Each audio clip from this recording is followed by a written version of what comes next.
Alright guys, welcome back to this cold, wet day in southeast Tennessee. As you know, I have lots of projects around here that need to be done. One of the things that I need to get done is get the motors out of this boat and get them in the shop and tear them down and get them ready to put in another boat. Now let me tell you what this deal is with this boat here. This is a 2003 Regal, like a 3060 or something like that. But I went all the way to Virginia to get this boat, basically because it was dirt cheap. It sank. This boat literally sank. It hit some rocks or something like that and busted a hole in the bottom of it. And it went under completely, motors and all. The other thing people may ask me is like, well, why don't you just find a good set of motors? It seems like that would still be kind of cheaper. No, it's not. If you could find a good takeout used Volvo Penta like this, it's going to be somewhere around $6, $7, $8 to even $10,000 just for one motor.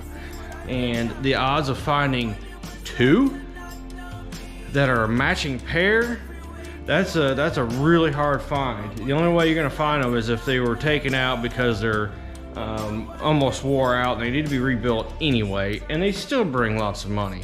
So I got this whole boat for a fraction of the price. Pretty much got this whole boat just for what one ECU costs new from Volvo Penta. So that is why I'm doing this. So really what we're gonna do, the first thing is, like I said, we're gonna tear this one down and just see how bad the motor really is. So let's get to it. I think about all the good times and laughs that I shared yesterday that I have today. I'm so grateful cause I can say that I remember what it was like to not know peace. Every waking moment of love, and I remember what it was like to not know love. But now I receive what I return. I remember what it was like to not know peace. Every waking moment of love, and I remember what it was like to not know love. Alright guys, I got it down here. There's still quite a bit of water in this thing. You can definitely tell it's had some water in it for sure, but so far it looks like it'll clean up. Now it looks like the intake ports are still full of water, and I think the next step I'm going to do is I'm going to take the cylinder heads off.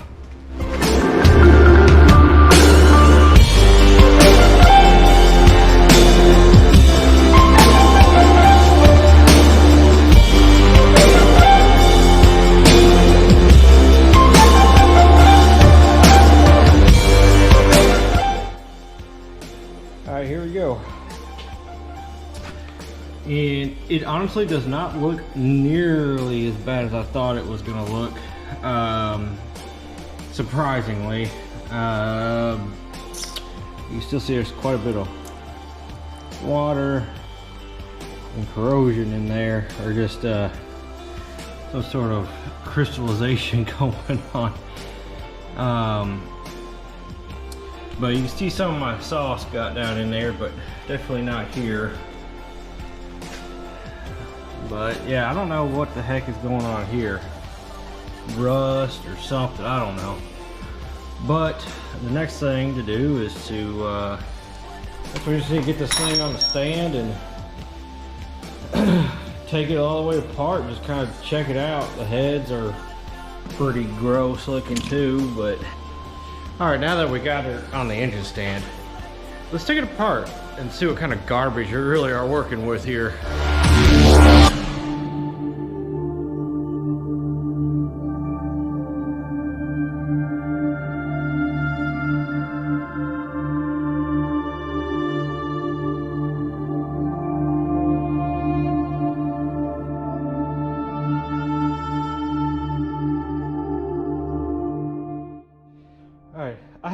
one piston that just will not come out. I have just ruined this poor hammer trying to get it out. I try not to mar up anything, but man, it's just one piston. Oh, golly. All right, I got that piston out, and I'm very glad I didn't have that on video. What I had to do, holy crap. I mean, it was really, I ended up pounding that block wedge in there just to get it out. This one was definitely the worst one for sure. I mean, those rings are very much so stuck in there that, I don't know, man, these things, weird salt corrosion. You know, this is a saltwater sunken boat, I'm pretty sure. But either way, I got them all out. I ran the hone down the cylinder just to check it out. And I think there's no doubt about it, this thing's gonna have to be punched. I mean, you can see the rust right here, like the stains, and you could just barely feel it with your finger. And I probably honed it a lot longer than what you really should have do just for like doing a basic ring type job. But these are the worst cylinders. The other side didn't turn out too bad, but yep, I think I'm just gonna have to break the rest of her down and take her down to the machine shop, just have it punched, put new pistons in it. Unfortunately, so this one is like that, so I would imagine this one here is not that much far behind. This one turns over, and it turns over pretty smooth, and I actually might try to get this one to run, but judging by the corrosion and just, man, I don't even know what you'd call it, but it's nasty. Like this, I don't know if that's like salt or it's just some kind of like, it's some kind of gel, but it's all over everything. So I think it's probably best, since it's all over in this motor, may not try to run that one and just go ahead and tear that one down too and just do the same thing. I mean, as bad as this one is, like I said, that one's probably not far behind. So there you have it. I'm just gonna stop here today and eat some lunch. So